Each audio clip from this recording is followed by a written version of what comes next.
नमस्कार बच्चों।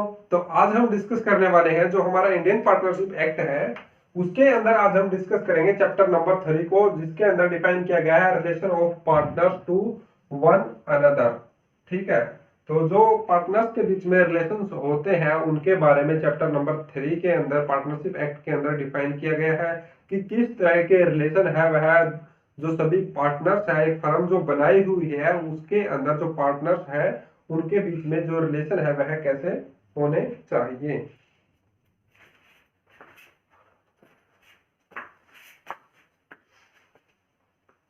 नमस्कार बच्चों। तो आज हम डिस्कस करने वाले हैं जो हमारा इंडियन पार्टनरशिप एक्ट है 1932 का, उसके अंदर आज हम डिस्कस करेंगे चैप्टर नंबर 3, जिसके अंदर डिफाइन किया गया है relation of partner to one another.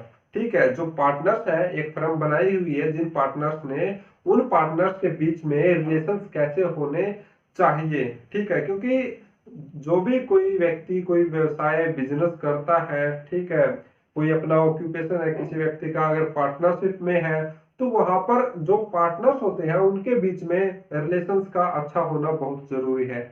इससे ही बिजनेस की ग्रोथ हो सकती है। इसलिए पार्टनरशिप एक्ट के अंदर जो रिलेशंस है पार्टनर्स के बीच में वह डिफाइन किए गए हैं कि किस तरह के रिलेशन है पार्टनर्स के बीच में होने चाहिए। सबसे पहले अगर हम बात करें जो पार्टनर्स है उनकी ड्यूटीज क्या क्या बनती है, सेक्शन नंबर जो हमारा 9 है, जिसके अंदर डिफाइन किया गया है जनरल ड्यूटीज ऑफ पार्टनर्स। ठीक है। तो जो जनरल ड्यूटीज क्या होगी पार्टनर्स की, अब आप कोई भी फर्म बनाते हो या फिर आप कोई भी व्यवसाय पार्टनरशिप में करते हो तो सबसे पहले आप वहां पर क्या करोगे, डिवाइड करोगे सबकी ड्यूटीज। एक पार्टनर है आपके साथ, यानी आप 2 पार्टनर हो, 3 हो, 4 हो, 5 हो, तो आप सभी पार्टनर्स को अलग अलग कार्य दोगे कि आप यह कार्य करोगे, आप यह कार्य करोगे, आपको यह कार्य करना है।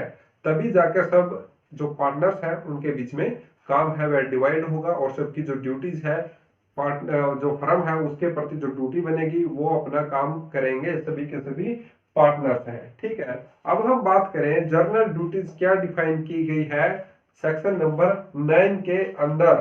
Partners are bound to carry on the business of the firm to the greatest common advantage, to be just and faithful to each other, and to render true accounts and full information of all things affecting the firm to any partner or his legal representative। सबसे पहले यहाँ पर यह बोला गया है कि जो पार्टनर्स है वह बाउंड है।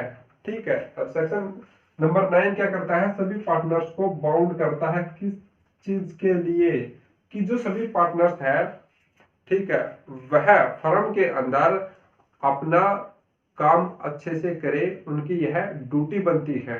ठीक है। अगर वह काम अच्छे से नहीं करेंगे तो व्यवसाय के अंदर नुकसान हो जाएगा और नुकसान हो जाएगा तो फर्म बंद हो जाएगी। इसलिए सभी पार्टनर्स की ड्यूटी बनती है कि वह अच्छे से काम करे और जो ग्रेटेस्ट एडवांटेज है वह फर्म को दे। To be just and faithful to each other, सभी के साथ क्या रहे, ईमानदार रहे, ईमानदारी से अपना काम करे। And to render true accounts and full information of all things affecting the firm to any partner to his legal representative. और जो अकाउंट्स है, अब मान लीजिए अब आप काम करोगे, कोई व्यवसाय करोगे, आपने फर्म बना ली, तो वहां पर पैसों का लेन देन भी होगा। अदर कोई आपकी डील होती है किसी के साथ, उस वह डीलिंग डील जो होगी उसके अंदर क्या होगा कि आप क्या करोगे, जो भी टर्म्स एंड कंडीशंस है, ठीक है, क्या डील हुई है, उसके बारे में आपको नॉलेज होना बहुत जरूरी है। तो सारी चीजें एक दूसरे पार्टनर्स को पता होनी चाहिए, सारे चीजों के बारे में इंफॉर्मेशन होनी चाहिए। और अगर मान लीजिए कोई लीगल रिप्रेजेंटेटिव है, एलआर है किसी पार्टनर का, उसको भी उस चीज की जानकारी होनी चाहिए। वह किस केसेस में हो सकता है, वह उन केसेस में हो सकता है जहां पर कोई पार्टनर है वह एक्सपायर हो गया है, उसकी डेथ हो गई है, तो वहां पर उस पार्टनर की डेथ हो जाने के बाद जो एलआर है वह क्या कर सकते हैं, इंफॉर्मेशन रख सकते हैं हर एक चीज की। ठीक है। उस फर्म के अंदर जब तक पार्टनर जिंदा है तब तक उसको कोई दिक्कत ही नहीं होती है जो एलआर है। लेकिन यहाँ पर बोला गया है कि एलआर है जो लीगल रिप्रेजेंटेटिव होते हैं, एलआर, एलआर का मतलब होता है लीगल रिप्रेजेंटेटिव। ठीक है। Legal representative. तो लीगल रिप्रेजेंटेटिव को भी सारी की सारी इंफॉर्मेशन होनी चाहिए। उसके बाद अगर हम बात करें अब यहाँ पर duty to indemnify for loss caused by fraud. अब अगर जो लॉस हो जाता है, ठीक है, धोखाधड़ी से अगर कोई लॉस हो जाता है फर्म को, तो वहां पर क्या ड्यूटी बनेगी सभी के सभी पार्टनर्स की कि उसकी क्षतिपूर्ति करी जाए, उसके जो लॉस हुआ है उसका भुगतान किया जाए। Section number 10, every partner shall indemnify the firm for any loss caused to it by his fraud in the conduct of the business of the firm. अगर बिजनेस से रिलेटेड कोई कंडक्ट किया गया है और वहां पर कोई फ्रॉड हो जाता है तो उस फ्रॉड की या फिर हम बोले उस लॉस की भरपाई सभी पार्टनर्स करेंगे, या फिर हम बोल सकते हैं कि वह फर्म करेगी। आपने काफी बार देखा होगा कुछ एक कंपनियां होती हैं, कुछ एक फर्म होती है, वह लोगों का पैसा लेकर भाग जाती है, ठीक है। कुछ एक आपने बड़े बड़े केसेस सुने होंगे, ठीक है। तो वहां से आपको पता चलता है कि जो फर्म थी वह भाग गई है लोगों का पैसा लेके, तो वहां पर लाइबिलिटी किसकी बनेगी? जो पूरी की पूरी फर्म होती है, यानी जितने भी उसके अंदर पार्टनर थे, ठीक है, वो सारे के सारे क्या हो गए, लाइबल हो गए लोगों का पैसा देने के लिए। और जो फर्म के प्रॉपर्टी होते हैं, एसेट्स होते हैं, ठीक है, या फिर जो भी गुडविल होती है, या फिर जो शेयर होते हैं कंपनी के, वो सारे के सारे बेच के क्या करती है कोर्ट सभी लोगों का पैसा डिस्ट्रीब्यूट कर देती है, ठीक है। तो वहां पर इस तरीके से प्रोसीजर होता है। तो अगर कोई भी फ्रॉड हो जाता है या फिर लॉस हो जाता है बिजनेस के अंदर, फर्म के अंदर, तो वहां पर सभी के सभी पार्टनर्स की लाइबिलिटी बनती है, या फिर हम बोले कि ड्यूटी बनती है कि वह उसका भुगतान करे, ठीक है, उस लॉस का भुगतान करें। अब हम बात करते हैं section number 11, determination of rights and duties of partners by contract between the partners। Determination of rights and duties of partner by contract between the partners subject to the provisions of this act।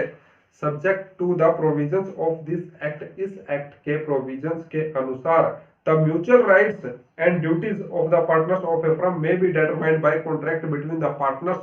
जो contract partners के बीच में बना है उसके अंदर सभी partners की ड्यूटीज डिफाइन की गई होती है, ठीक है। आपने अगर मान लीजिए फर्म बनाई है, आपने फर्म बनाने से पहले सभी पार्टनर्स के बीच में एक कॉन्ट्रैक्ट हुआ होगा, उसके अंदर आपकी ड्यूटीज भी डिफाइन की गई होगी, उसके अंदर आपके राइट्स भी डिफाइन किए गए होंगे।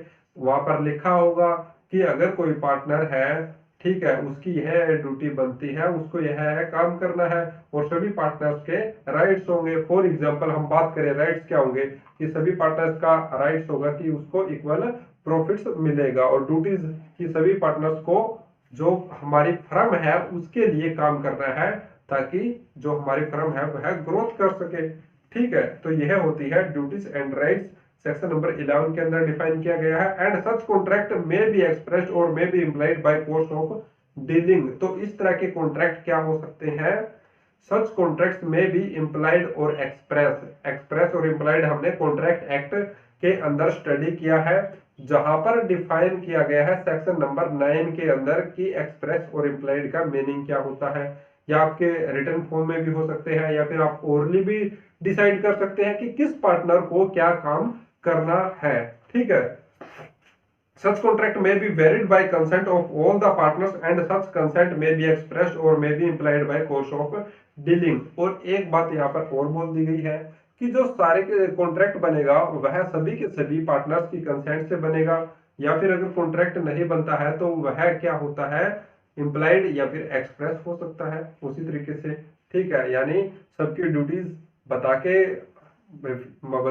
बताकर कि सबकी ड्यूटीज एक दूसरे को बताकर भी डिसाइड की जा सकती है, ठीक है, और वहां पर इम्प्लाइडली भी डिसाइड की जा सकती है। Agreement in restaurant of trade, section number 27 of the Indian contract act define agreement in restaurant of trade. अगर कोई भी व्यक्ति कोई बिजनेस करना चाहता है तो उस व्यक्ति को उसके बिजनेस करने से रोका नहीं जा सकता एक एग्रीमेंट करके कि आप मेरे साथ एग्रीमेंट कर लीजिए, आप यह बिजनेस नहीं करोगे, ऐसा कॉन्ट्रैक्ट एक्ट के अंदर डिफाइन किया गया है। लेकिन यहाँ पर एक एक्सेप्शन है कि जो इंडियन पार्टनरशिप एक्ट है हमारा, उसके अंदर सेक्शन नंबर जो 11 है वहां पर बोला गया है कि कोई भी पार्टनर जो फर्म में काम कर रहा है उसको रेस्ट्रिक्ट किया जा सकता है कि आप जब तक इस कंपनी के अंदर, इस फर्म के अंदर पार्टनर है, तब तक आप कोई दूसरा काम नहीं कर सकते हैं। तो यहाँ पर सेक्शन नंबर 27 है वह अप्लाई नहीं होगा। ठीक है, तो सेक्शन नंबर 27 की यहाँ पर कोई भी वैल्यू नहीं है इंडियन कॉन्ट्रैक्ट एक्ट 1872 के अंदर जो डिफाइन किया गया है। अब हम बात करते हैं सेक्शन नंबर 12 की। सेक्शन नंबर 12 के अंदर क्या बोला गया है?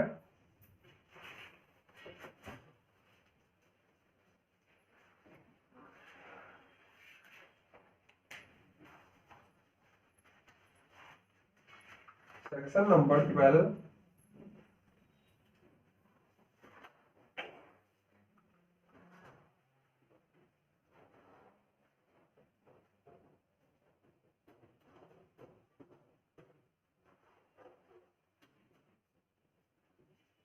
the conduct of the business subject to contract between the partners. Every partner has a right to take part in the conduct of the business.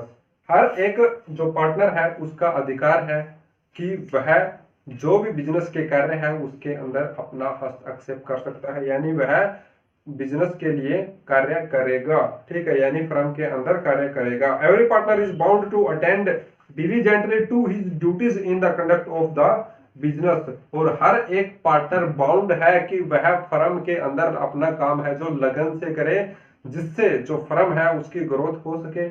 ठीक है, ईमानदारी से अपना काम करे। यह भी कंडक्ट एक करना है पार्टनर को बिजनेस के लिए। ठीक है, अगर वह ऐसे कार्य नहीं करेगा तो जो फर्म है वह लॉस में चली जाएगी और फाइनली क्या होगा, कंपनी या फिर फर्म है वह बाउंड अप हो जाती है। क्लोज सी दिया गया है, any difference arising to ordinary matters connected with the business may be decided by a majority of the partners and every partner shall have the right to express his opinion before the matter is decided but not may be made but no change may be made in the nature of the business without the consent of all the partners and any difference। अगर कोई भी difference अगर arise होता है, मान लीजिए business ठीक ठाक चल रहा है लेकिन कहीं पर जब अगर जैसे एनुअली हम बोलते हैं कि जो भी अकाउंट्स होते हैं या फिर जो भी डीलिंग्स होती है, ठीक है, जो कस्टम्स ईयर होता है या फिर हम बोले फाइनेंशियल ईयर होता है, जब उसके अंदर सभी के सभी अकाउंट्स मैनेज किए जाते हैं तब वहां पर कोई भी दिक्कत परेशानी अराइज होती है तो उसको जो पार्टनर्स है उसकी मेजोरिटी से सोल्व किया जाएगा अगर कोई प्रॉब्लम है तो। ठीक है, वहां पर अगर आप पार्टनर है तो आप अपना ओपिनियन भी दे सकते हैं कोई भी चीज डिसाइड करने से पहले।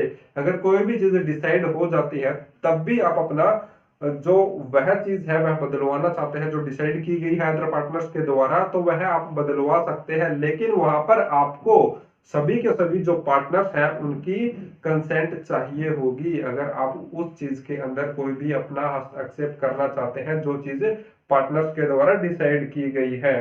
ठीक है, अब clause D, every partner has a right to have access to and to inspect and copy any of the books of the firm. हर एक पार्टनर का यह भी अधिकार है कि वह एक्सेस कर सके, कोई भी डॉक्यूमेंट्स है उसको इंस्पेक्ट करके किसी भी चीज की जांच कर सकता है। ठीक है, कोई भी जो बुक है फर्म से रिलेटेड है, किसी चीज की जानकारी उसके अंदर मिलती है या फिर कोई भी चीज है उसके अंदर ऐड की जाती है हर एक साल, तो वह भी देख सकता है और उनकी कॉपी भी रख सकता है। तो ये सारी चीजें क्या है, सेक्शन नंबर जो हमारा 12 है उसके अंदर डिफाइन किया गया है कहां कहां पर एक जो पार्टनर है वह अपना हस्तक्षेप कर सकता है बिजनेस के अंदर। क्योंकि अगर वह पार्टनर है तो उसको हर जगह और हर चीज की नॉलेज होनी चाहिए और हर जगह या फिर किसी भी चीज के बारे में उसको जानकारी चाहिए तो वह ले सकता है बिजनेस के अंदर। सेक्शन नंबर 13 की अगर हम बात करें, सेक्शन नंबर 13 के अंदर डिफाइन किया गया है mutual rights and liabilities. Mutual rights and liabilities.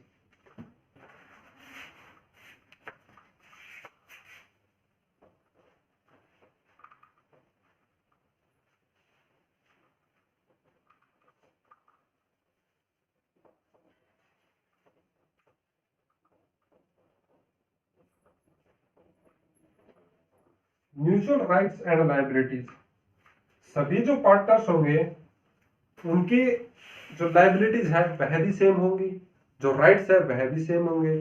ठीक है, क्योंकि पार्टनर्स है सभी के सभी, सभी ने पैसा लगाया और सभी ने पैसा कमाना है। अगर कोई परेशानी होती है, दिक्कत होती है, लॉस होता है, प्रॉफिट होता है, तो सभी इक्वली शेयर होगा। तो यहाँ पर इसलिए सेक्शन नंबर 13 में बोला गया है कि जो राइट्स है वह भी म्यूचुअल होंगे, है ठीक है, और जो लाइबिलिटी है वह भी म्यूचुअल होंगी। तो subject to contract between the partner, जो कॉन्ट्रैक्ट बना है पार्टनर के बीच में उसके अनुसार, a partner is not entitled to receive remuneration for taking part in the conduct of the business. यानी कोई भी कार्य अगर कोई पार्टनर करता है according to the section number 13 of the Indian partnership act, अगर कोई भी पार्टनर कोई काम करता है जो फर्म है उसके लिए, तो वह उसके लिए अलग से मेहनताना यानी अपना जो परिश्रमिक है जिसे हम बोलते हैं वेतन, अलग से वह नहीं ले सकता है। क्यों नहीं ले सकता है वह हम अगले पॉइंट में डिस्कस करेंगे। The partners are entitled to share equally in the profits earned and shall contribute equally to the losses sustained by the firm. क्योंकि इसलिए नहीं ले सकता है, सेक्शन नंबर 13 क्लोज बी में क्लियरली मेंशन किया गया है कि उसको प्रॉफिट मिल रहा है, ठीक है। जब वह पार्टनर होगा तो उसको फिर वहां से वेतन लेने की क्या जरूरत है, उसको जब प्रॉफिट का हिस्सा मिल रहा है, वेतन तो उन लोगों को दिया जाता है जो जॉब करते हैं, वह तो पार्टनर है, ठीक है। तो पार्टनर क्या करेगा, इक्वली उसका जो प्रॉफिट होगा, जो भी प्रॉफिट होगा फर्म के अंदर या कंपनी के अंदर, उस प्रॉफिट के अंदर से हिस्सा लेगा, ठीक है, प्रॉफिट का हिस्सा लेगा।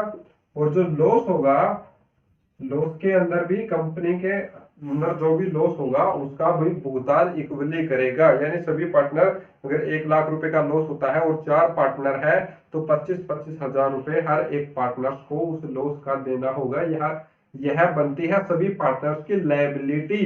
और राइट्स क्या बनता है, राइट्स बनता है प्रॉफिट्स का। अगर 1 लाख रुपए का प्रॉफिट होता है और 4 पार्टनर्स हैं तो सबको 25-25 हजार रुपए पर पार्टनर्स, ईच पार्टनर्स मिलेगा, ठीक है। यह राइट है और यह क्या हो गया, लाइबिलिटीज होगी, सेक्शन नंबर 13 क्लोज बी। अब हम बात करते हैं section number 13 clause C, where a partner is entitled to interest on the capital subscribed by him, such interest shall be payable only out of profits. जहां पर एक partner है, उसने कोई कैपिटल है वह दी है, ठीक है, उसके द्वारा दी गई है। अब क्या होता है कि काफी बार क्या होता है, कुछ एक पार्टनर्स होते हैं वहां पर अपनी कैपिटल है वह लगा देते हैं, पूंजी लगाते हैं फर्म के अंदर, अदर जो पार्टनर होते हैं उनसे ज्यादा, ठीक है। तो वहां पर उसको जो इंटरेस्ट है, उसने जो कैपिटल लगाई है किसी भी पर्पज के लिए लगाई हो, एक्स्ट्रा कैपिटल उसने जो लगाई है उसके ऊपर वह इंटरेस्ट ले सकता है। और वह जो इंटरेस्ट उसको दिया जाएगा वह कहां से दिया जाएगा, जो प्रॉफिट होगा उससे दिया जाएगा, फर्म के अंदर जो प्रॉफिट होगा उससे दिया जाएगा। अब मान लीजिए 4 पार्टनर थे या 5 पार्टनर थे, ठीक है, तो सबका हिस्सा था 20-20 हजार रुपए, सबने 20-20 हजार रुपए दिया। लेकिन एक जो पार्टनर था उसने कुछ एक्स्ट्रा पैसे दिए थे, ठीक है, या फिर इन केस ऑफ हम बोल सकते हैं इमरजेंसी के अंदर वह पैसे देता है, तो वहां पर जो उसको वहां से इंटरेस्ट दिया जाएगा, ठीक है, उस पैसे के लिए, तो वह इंटरेस्ट कहां से दिया जाएगा, जो फर्म के अंदर प्रॉफिट होगा उस प्रॉफिट से दिया जाएगा। अब हम बात करते हैं क्लोज डी की, a partner making for the purpose of the business any payment और advance beyond the amount of capital he has agreed to subscribe is entitled to interest thereon at the rate of 6% per annum. अब यहाँ पर एक बात यह भी आ जाती है कि अगर कोई पार्टनर है, ठीक है, वह क्या कर देता है, कोई पेमेंट करता है, लेकिन वह पेमेंट कौन सी होती है, अब जो हिस्सा था वह कम था। अब पिछले जो क्लोज था हमारा, क्लोज सी था, उसके अंदर हमने बात की थी कि इंटरेस्ट कहां से दिया जाएगा, उसके अंदर हमने बात की थी इंटरेस्ट प्रॉफिट से दिया जाएगा। लेकिन इसके अंदर बात की गई है कि जो पार्टनर है, ठीक है, वह कैपिटल ज्यादा देगा, सब्सक्राइब मान लीजिए उसने कैपिटल ज्यादा दी है, ठीक है, किसी भी पर्पज के लिए दी हो या फिर कोई एडवांस दिया हो, ठीक है, कंपनी को बनाए रखने के लिए या फिर किसी डीलिंग के लिए, तब वहां पर जो उसने अमाउंट दी है उसके ऊपर 6% पर एनम का इंटरेस्ट वह ले सकता है। और इंटरेस्ट कहां से लेगा, वह कहां से लेगा, प्रॉफिट्स में से लेगा उस अमाउंट के ऊपर। और वह अमाउंट तो उसकी है ही, वह अमाउंट तो उसको पूरी की पूरी मिलेगी ही। अब आते हैं हम क्लोज ई पे। The firm shall indemnify a partner in respect of payments made and liabilities incurred by him in the ordinary and proper conduct of the business. And second है in doing such act in an emergency for the purpose of protecting the firm from loss as would be done by a person of ordinary prudence in his own case under similar circumstances. And the firm shall indemnify a partner in respect of payments made and liabilities incurred by him. जो firm है वह उसकी liability बनेगी firm की कि वह उस partner का पेमेंट का भुगतान करे जो पेमेंट उस पार्टनर ने उस समय पर दी थी जब इमरजेंसी थी, या फिर फर्म है उसको लॉस से बचाने के लिए उसने पेमेंट की थी, तब उस पेमेंट का जो भुगतान है उस पार्टनर को किया जाएगा। ठीक है, तो ये सारी चीजें है यहाँ पर डिफाइन की गई है। अब हम बात करते हैं एफ के अंदर, clause F. A partner shall indemnify the firm for any loss caused to it by his willful neglect in the conduct of the business of the firm। अगर कोई भी पार्टनर, ठीक है, अब मान लीजिए 10 पार्टनर है, 10 में से एक पार्टनर विलफुली नेग्लेक्ट कोई ऐसी सिचुएशन क्रिएट कर देता है जिससे जो फर्म है उसको नुकसान हो जाता है, तो उस नुकसान की भरपाई उस पार्टनर को करनी होगी, उस पार्टनर की वहां पर लाइबिलिटी बनेगी। ठीक है, तो सेक्शन नंबर 13 हमारा कंप्लीट हो गया है। अब हम बात करते हैं सेक्शन नंबर 14 की, जिसके अंदर डिफाइन किया गया है the property of the firm. Firm की प्रॉपर्टी किसे माना जाएगा। ठीक है, यानी कौन सी जो प्रॉपर्टी है वह फर्म की मानी जाएगी। अब मान लीजिए आप पार्टनर हैं, ठीक है, प्रॉपर्टी ऑफ द फर्म। ठीक, अब मान लीजिए आप पार्टनर हैं किसी भी फर्म के अंदर है, ठीक है, और आपने बिजनेस कर रखा है, काफी साल से चल रहा है। क्या जो प्रॉपर्टी आपकी है, आपकी पर्सनल प्रॉपर्टी थी, आपका हाउस था, क्या वह प्रॉपर्टी भी पार्टनरशिप के अंदर इंक्लूड की जाएगी।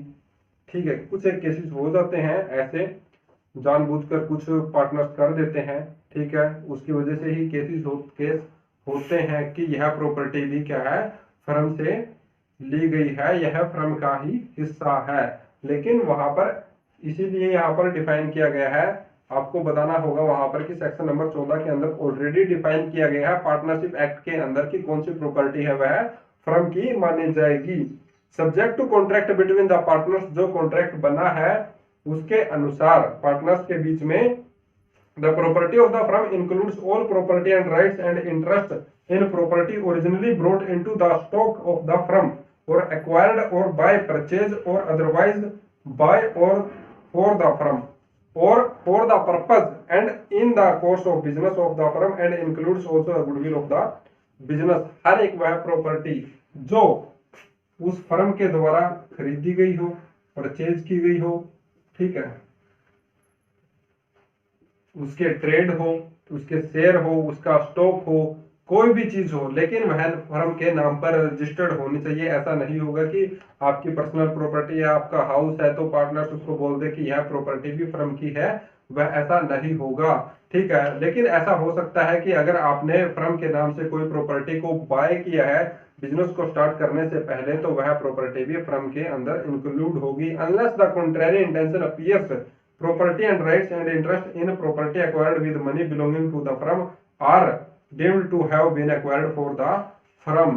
उस चीज को छोड़कर property and rights and interest in property acquired with money, तो अगर जो प्रॉपर्टी है वह एक्वायर की गई है जो फर्म के पैसों से, तो क्या वह प्रॉपर्टी भी फर्म की प्रॉपर्टी मानी जाएगी, वह प्रॉपर्टी भी फर्म की प्रॉपर्टी मानी जाएगी। ठीक है, क्योंकि अगर वह प्रॉपर्टी आप सभी पार्टनर्स ने मिलकर ली है तो वह फर्म की ही प्रॉपर्टी हुई। ठीक है, ऐसा नहीं है कि अगर किसी एक पार्टनर्स ने प्रॉपर्टी, अपनी प्रॉपर्टी, पर्सनल प्रॉपर्टी है, वह पार्टनरशिप के यूज के लिए दे दी है और आप उसको इंक्लूड करना चाहते हैं फर्म की प्रॉपर्टी के अंदर, तो ऐसा नहीं होगा, वह उसकी सेपरेट प्रॉपर्टी रहेगी, पर्सनल प्रॉपर्टी रहेगी। तब वहां पर सेक्शन नंबर 14 है वह अप्लाई होगा और आपको प्रूफ देना होगा कि क्या आपने यह प्रॉपर्टी फर्म के नाम खरीदी है तो यह फर्म के नाम रजिस्टर्ड क्यों नहीं है। ठीक है, और भुगतान कैसे किया है, कैश में किया है, ऑनलाइन किया है, पेमेंट कैसे की है, सारी चीजें हैं, वो सारी चीजें एविडेंस के अंदर अराइज हो जाती है। फिर आपको एविडेंस देना पड़ेगा, सबूत देने पड़ेंगे कि कब आपने यह प्रॉपर्टी खरीदी है। अगर फर्म की यह प्रॉपर्टी है तो आप इसे प्रूव करो कि यह फर्म की प्रॉपर्टी है। Section number 15, application of the property of the firm subject to contract between the partners. The property of the firm shall be held and used by the partners exclusively for the purpose of the business. जो firm की property होगी वह section number 15, जो firm की property होगी वह property कोई भी व्यक्ति पर्सनली यूज नहीं कर सकता है, ठीक है, एज पर the contract of the partners. जो पार्टनर कॉन्ट्रैक्ट बनाएंगे उसके अनुसार जो प्रॉपर्टी है, सेक्शन नंबर 15 के अंदर बोला गया है कि कोई भी पार्टनर उस प्रॉपर्टी को पर्सनली यूज नहीं कर सकेगा। वह प्रॉपर्टी जो भी होगी वह सिर्फ फर्म के कार्यों के लिए यूज की जा सकेगी। Personal profits earn by partner, section number 16।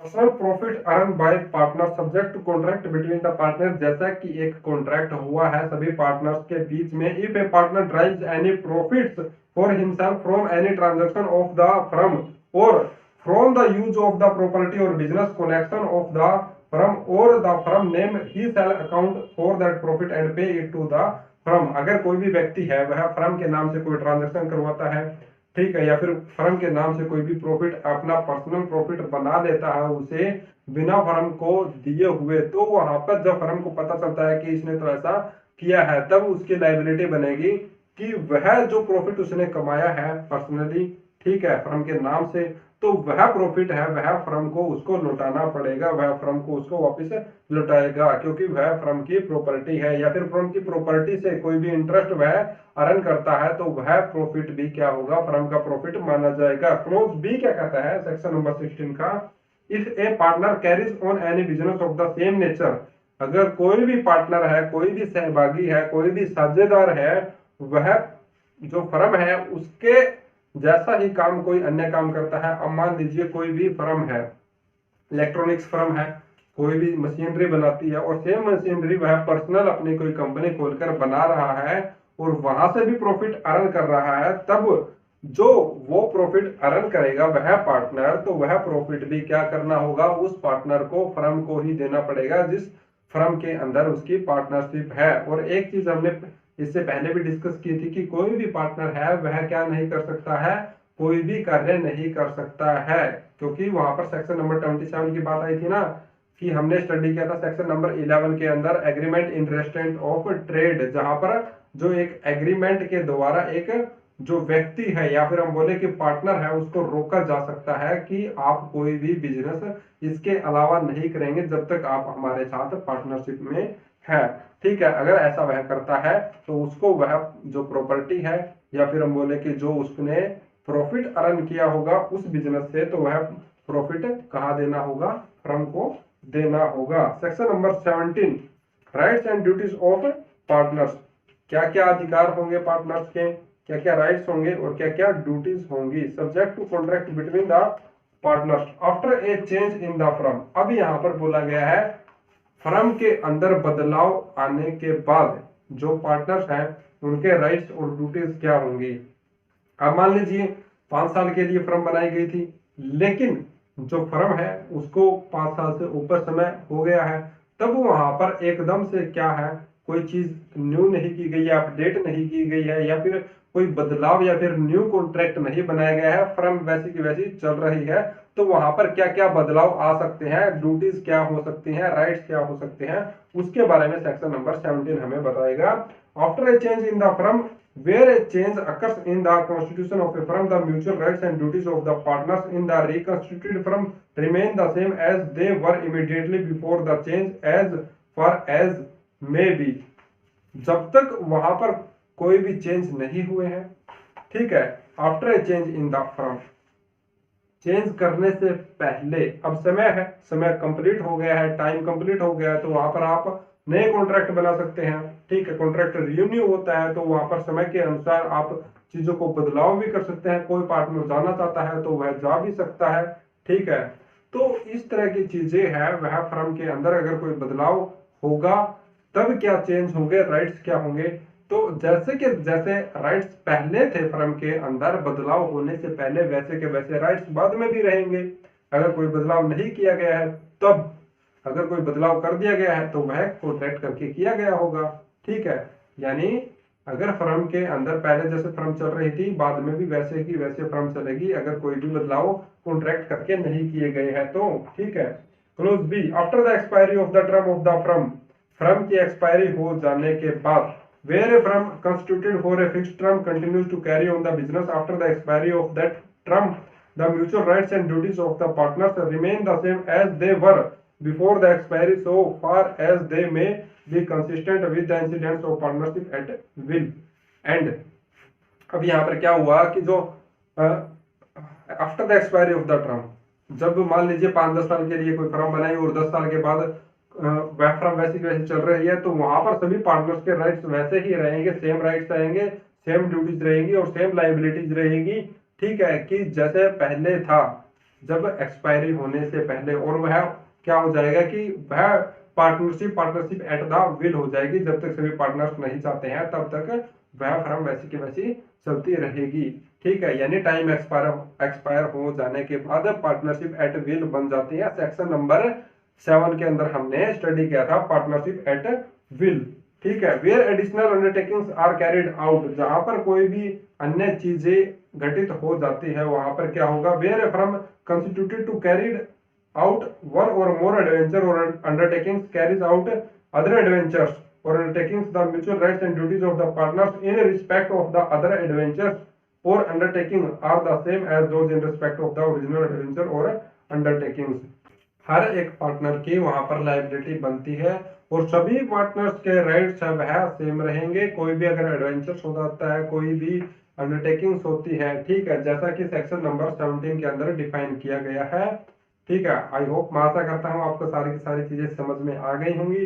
अगर फिर भी कोई बात आपको समझ में नहीं आई है तो वीडियो के कमेंट सेक्शन में जाकर आप कमेंट कर सकते हैं और पूछ सकते हैं हमसे अपना क्वेश्चन, हम आपका आंसर जरूर देंगे। तो मिलते हैं नेक्स्ट वीडियो के साथ, तब तक के लिए take care, bye, thank you.